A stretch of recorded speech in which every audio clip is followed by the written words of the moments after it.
In today's video, I'm going to show you how to take your matte chrome window trim from this to this, all for under $15, and no vinyl wrap is necessary.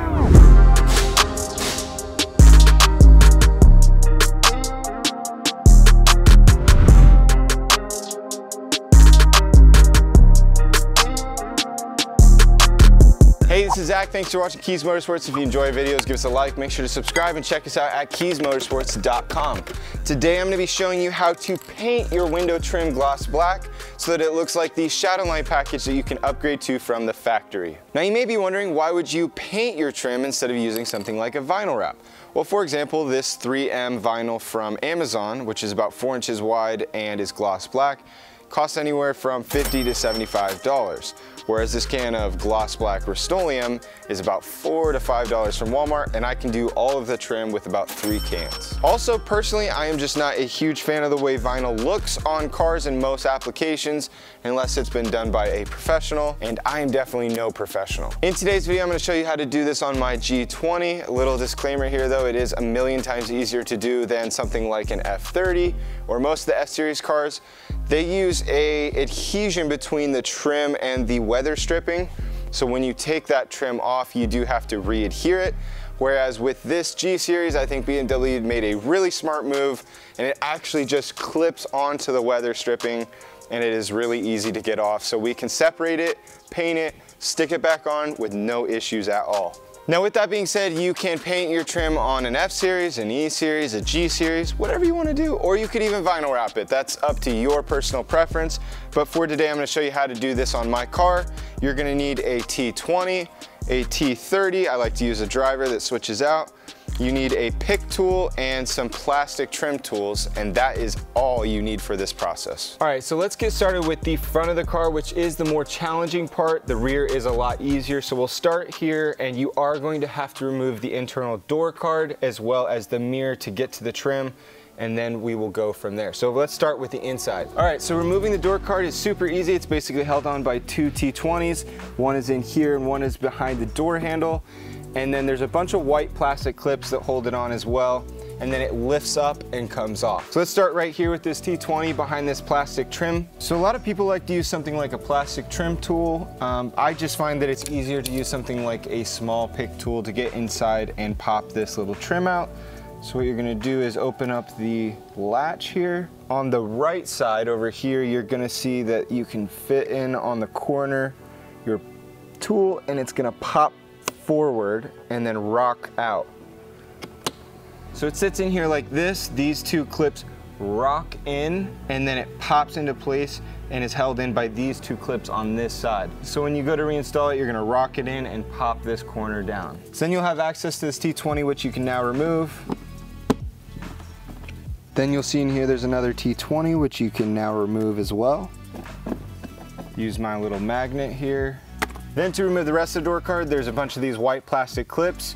You're gonna wanna use something like a plastic trim tool, and you're going to wedge it in here between the door card and the door and actually pull those clips straight out. Now, just a disclaimer with the G Series, I don't know why they use these weird little clips with a tiny little hat on them. When you pop them out, they tend to break and you cannot use them again. You do have to buy new clips, so I do recommend buying some new ones before you even start this project. You can pick them up at BMW for a couple bucks, but definitely have those on hand if you can. So let's get this trim tool in here, and we're just gonna pull carefully, and we're gonna work our way around, just pulling straight out. And you're gonna go on this inner corner over here. And I think all of those are loose. You'll feel the door card actually pull out. And then all that's holding it on is actually the top piece right here hooks over. So you're going to lift straight up, and then it will rock out. Now you'll see 2 connections here. This blue insulated connection is your door latch. You can actually just pull the white plastic here straight out. It'll just pop out just like that. And this other connection has a latch feature. I find it's helpful to have a pick tool on hand. You're going to actually press in under the latch. Once it gets over that little clip, you can pull the latch down, and as it pulls, it will pull the whole connection out and you can release it. Then you can set your door card in a safe place. Now the last piece we have to remove before getting to the mirror is actually this interior window trim, and it literally just pulls forward, and then you kind of have to just finagle the bottom piece and it'll rock out just like that, and the whole thing will come off the window. Now if you have a tweeter, this is up to you if you want to fully disconnect this. I just leave it hanging right here where it is, just so I don't have to remove the whole piece. We are gonna disconnect this. You just pinch the top and bottom and it'll pull out just like that. And then we will take our T30 and we can remove these 3 T30 screws that hold the mirror in. Now, be mindful, as you're pulling these out, you do not want to just let the mirror hang because it will fall and then that would be a bad day. So I do like to get 1 or 2 of them pretty loose and then hold the mirror and release the last screw, and I pull it out. That way the mirror cannot drop. I'm holding onto it the whole time. So at this time you can remove those T30s.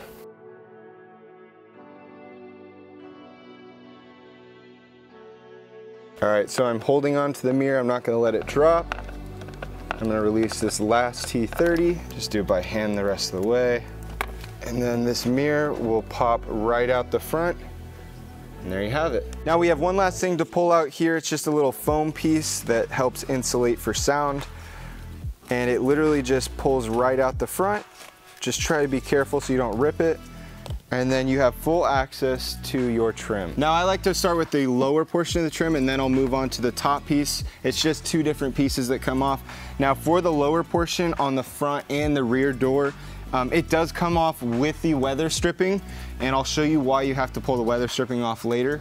But let's start with this piece. And basically what you're gonna do is you're gonna reach your hand in here on the weather stripping and the trim piece, and you're just gonna give it a nice little tug straight up. Now on the passenger side of my car, it came off super easy, but you may need to use a plastic trim tool. And again, you're just gonna use this to lift it straight up. Okay, there we go. And then it'll literally just pull straight off the car, just like this. Now the easiest part is to remove this top trim. It doesn't have to come off with the weather stripping. It actually comes as its own piece. And basically what you're gonna do is you're gonna take your trim tool and you're gonna wedge it right behind this little notch, and it's gonna slide out like that. Once you do that, you'll actually be able to grip it and pull it straight off. And don't worry, it will bend just a little bit. And it'll pop right off the weather stripping. Now later on I'll show you how to replace this back on. It literally just clips on, and if yours did bend a little bit, don't worry. You just need to basically bend it back just a hair till it's decently straight, and when you put it back on the car, it will form to the car and it'll be perfectly straight again. Now the back is literally just the same process as the front 2 pieces, except you don't have to take the door card off or the mirror, so it's very easy. Basically we're just gonna start with the bottom. I do use a trim tool here just to start it by pushing it up from underneath, and it just pops off that easy. And from there you're just gonna work your way down, just pulling until it removes just like that. And again, I'm just gonna wedge this in here and slide it just a hair, just so I can get a grip on it, and then pull it straight off. And just be mindful that it will bend just a hair. You can even use your trim tool to eliminate any bending, and it'll pop off just like that. Such a great design, BMW. This is so much better than gluing it on. And now we are ready to paint these pieces. Now for this last piece, it literally just pops straight out. It's only held in by 3 plastic clips. So I'll show you what I do for that. I just get my trim tool under this little weather stripping piece right here, and I pop out the first clip. Well, there goes 2 clips at the same time, and then the last clip. And if it gets stuck in the door like this, you can just pull it off with a trim tool. There it goes. And then you can slide it right back into where it goes in that groove. And I'll show you close up on what these clips look like. Now before painting, we need to remove this trim piece from this weather stripping. So there are, as you can see, 1, 2, 3, 4, 5 little metal clips. They just fold over. I've already actually lifted this one. You can see what that looks like, but you have to actually lift them up so that it'll slide through. So I'll show you that now.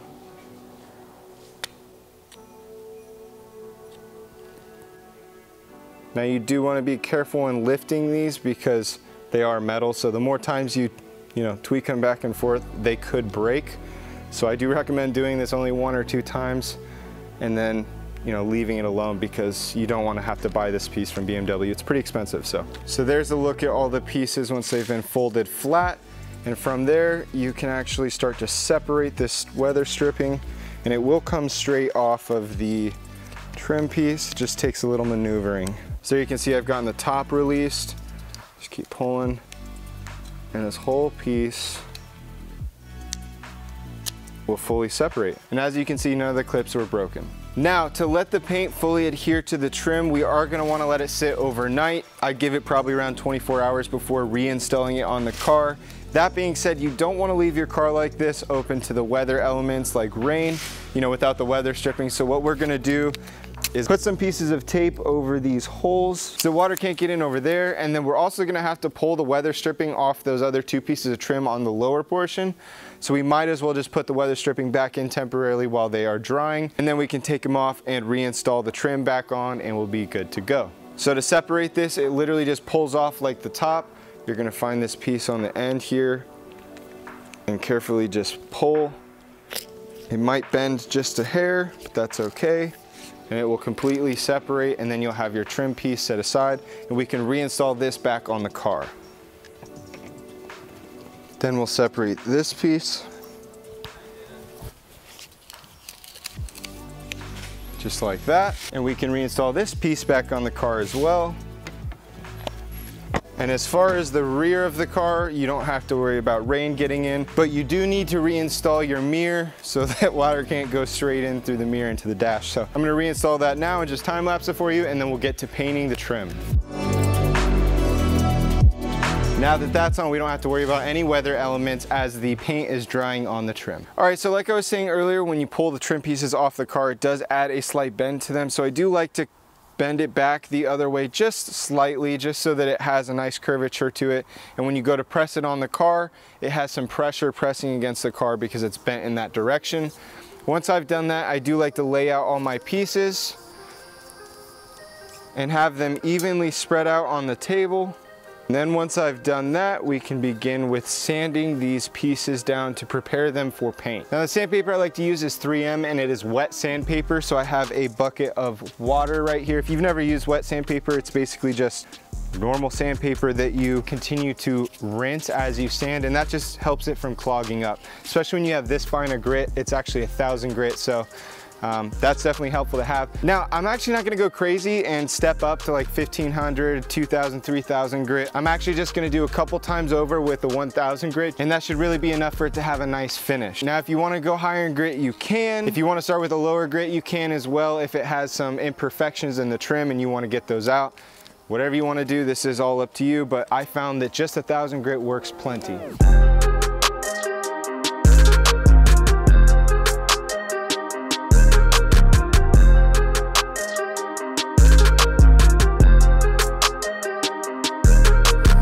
Now another tip with these pieces that have interesting shapes like this, I find it's best when sanding in the same direction as the piece goes, just for overall finish. Just kind of a rule of thumb you're supposed to use when sanding. So as you can see, the direction of this piece is going down this way. So I like to sand back and forth this way. And then on this side, I go same direction as the length of the piece. And then with all of these pieces, same thing, I go same direction all the way down, and only for the ends do I like to go this way, back and forth. Once you're done sanding, you can take some 70% isopropyl alcohol and a microfiber cloth, and you can wipe off all the leftover residue. The first coat you want to lay on really light, that way it has something to adhere to once that coat dries, and then you start to lay a heavier layer and heavier layer as the coats go on. Now you can choose as many coats as you want to do. I find 3 is the best, this doesn't overdo it. And then you let it set up for 24 hours and you're good to go. So let's start with that first coat.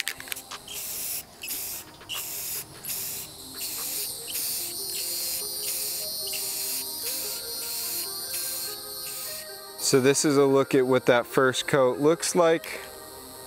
Not too heavy, you can still see quite a bit of the chrome, well, matte gray through it. And then we're gonna lay on a nice heavy layer after that sets up, maybe a couple minutes. All right, it's been a couple minutes, so let's lay on a thicker coat.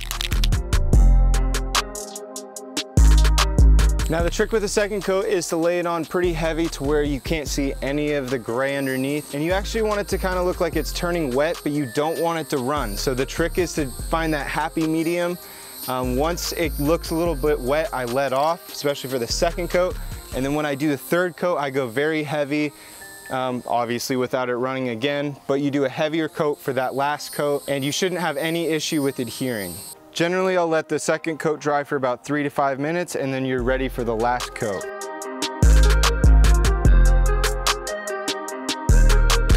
And the third coat is done, so now we're gonna let it dry. All right, so it's been 24 hours and the paint has dried on the trim pieces and they look great, so it's time to reinstall them back on the car. I do need to get these 2 weather strip pieces back off the car, and to do so, we have to take the mirror off. So I'm gonna time lapse myself doing that real quick. All right, let me show you how to reinstall the trim on these lower pieces. All right, so it's gonna be kind of hard to show you because these pieces are so small, but if you look closely at this piece of trim here, on the bottom of the trim, there's a pretty heavy lip on the back, and then there's a smaller lip on the top. What you need to do is you need to hook the bigger lip on the bottom over the rubber, and then press the weather stripping back into the smaller lip using something like a trim tool. So again, it's gonna be really hard for me to show you, but I will do my best. But I'm gonna start with hooking that piece over the bottom. Okay, once that's hooked, I'm gonna take my trim tool and I'm gonna press in the smaller piece under that other lip. And so I don't scratch up my new finish, I'm just gonna lay down a cloth, and then I can work on the table, just pressing away at those little rubber pieces to go inside the lip.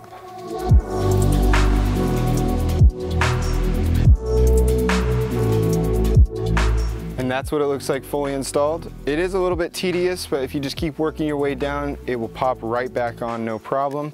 And then this literally will just slip right over the window back into place. Then let's work on the other lower portion.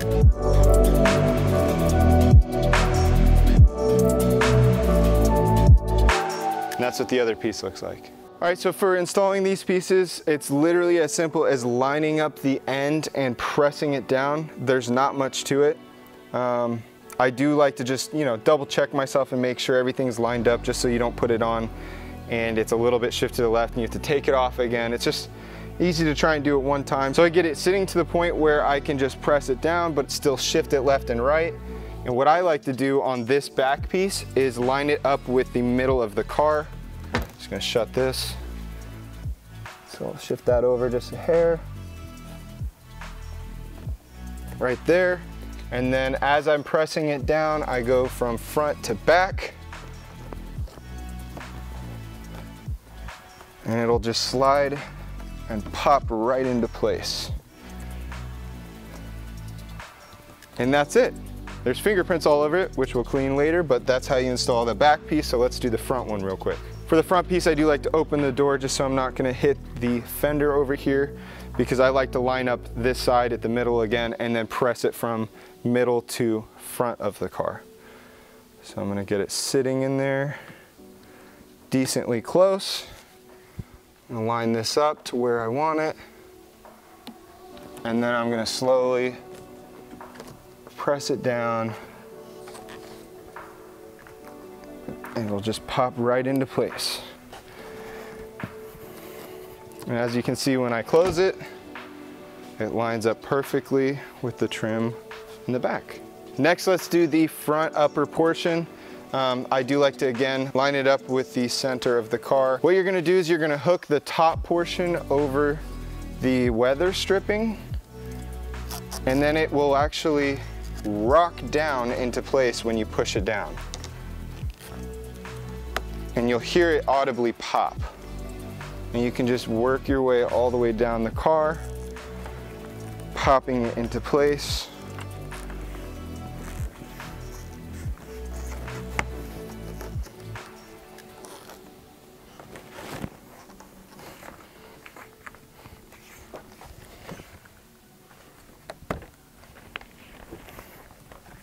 And you can just go back through and just make sure all of it is pressed into place where you want it. While we're here, I'm just gonna reinstall the little foam insulation. Then we can do the back top piece. Line it up in the center.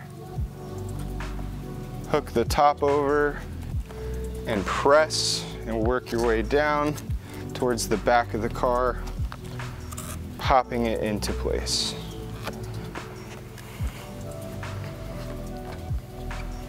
Then you're gonna take your last piece, you're gonna line up all of your little tabs with the holes, and it'll slide into place. Now I do like to make sure as I'm feeding this in, just that I'm not getting caught up on any of the weather stripping rubber piece right here. You don't wanna pinch it because it'll look kind of funny. So just make sure it's pressed into place correctly. Double check it before you fold those clips over, because once you fold them, and you unfold them and fold them, you know, they could snap. So I just like to limit the amount of times you do that. So then I'm gonna fold the pieces. You can just use your fingers for this. There we go. All of those are folded in, pieces back together, and we can pop it into place. Then we're gonna remove our painter's tape that's protecting the holes here for our clips. And you can line up the clips, make sure they're in the right place before pressing so you don't snap them, and give it a nice chiropractic action right there, and it'll pop right into place. All right, so now we can replace our mirror. We've already put that foam insulation back in, so we can get this lined up. And again, it's just reinstalling these 3 screws.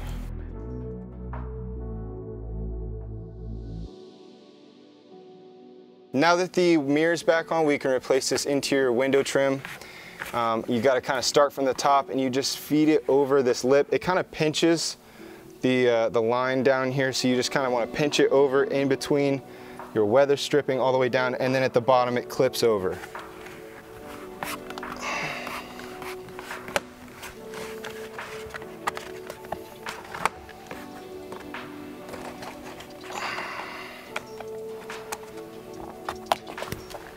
Just like that.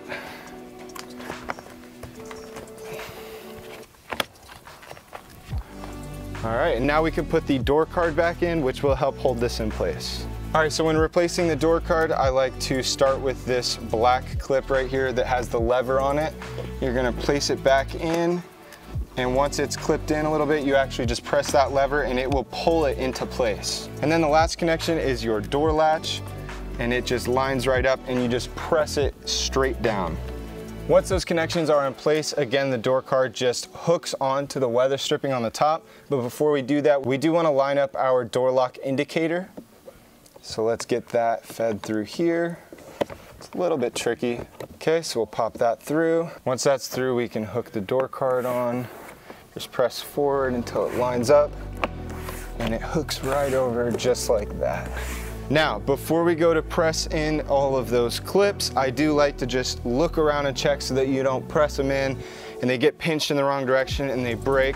They are very finicky, so I just like to kind of line them up as I go and then press the door card on until it's fully clipped in, and then we'll reinstall those 2 screws, put the plastic piece in, and we are done. So I'm just gonna go looking around here. All right, that clip's in place. That one's lined up, that one's lined up. So I'm gonna press this one in until it pops. And they do require a lot of force. Sometimes you gotta give it a little chiropractic action. Okay, that one's lined up. All right, we're looking pretty good here. All right, all of them seem to be lined up. Now, before pushing the top clips in over here, this piece actually hooks over, and that helps hold this in place. So you might have to just wiggle this around, see, until it lines up just like that. And then you can press the door card in the rest of the way. And then I like to check it and give it a nice pull. If none of the clips pull it off, you are good to reinstall the screws. Take our little plastic clip, open the door latch, and we'll press that back into place. Now, before I go to close the door, obviously it's always a good idea to make sure the door latch works. So I'm going to lock it here just by pressing this in and pull the handle, and it works. So we are good to close the door, and that is it. All right, so once you're done with the driver's side, you do the exact same thing on the passenger side. It is that easy. If you're interested in any of the parts or the tools we used in this video, check out the links in the description. Once again, my name is Zach. Thanks for watching Kies Motorsports. If you like our videos, give us a like, a subscribe, and check us out at KiesMotorsports.com. And we'll see you in the next video.